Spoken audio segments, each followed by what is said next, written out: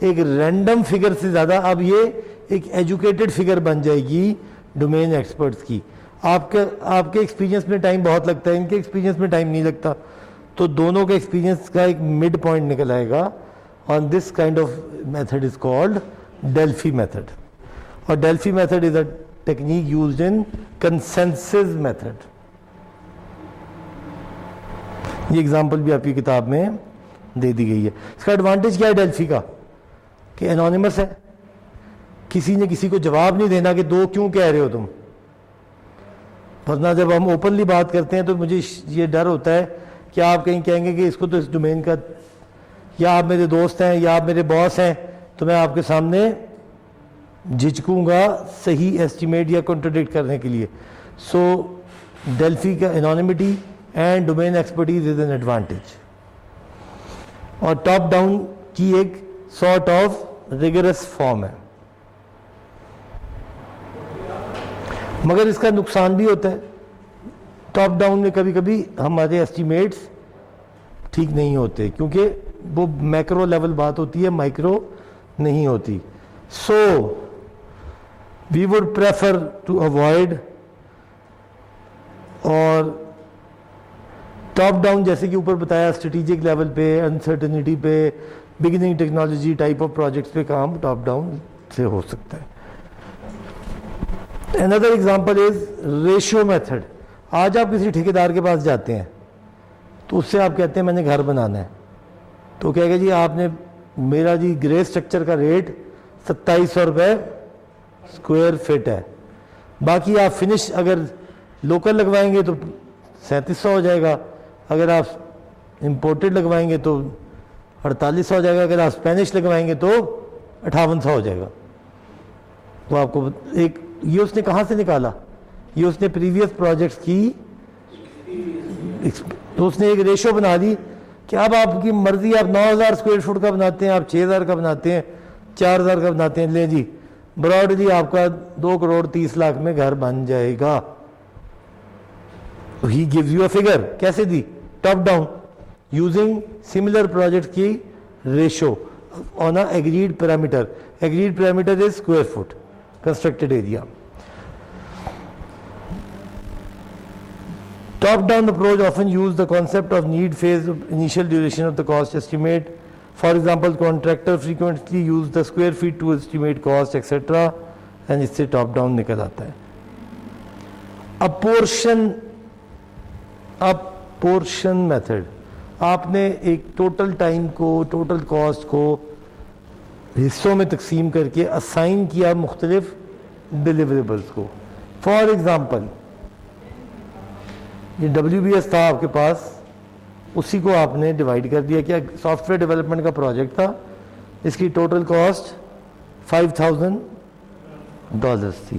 Top down آپ نے چھوٹے چھوٹے حصوں میں اب ڈیوائڈ, ڈیزائن کو 20% ویلیو دی, پروگرامنگ کو 30%, ٹیسٹنگ کو 40%, 5.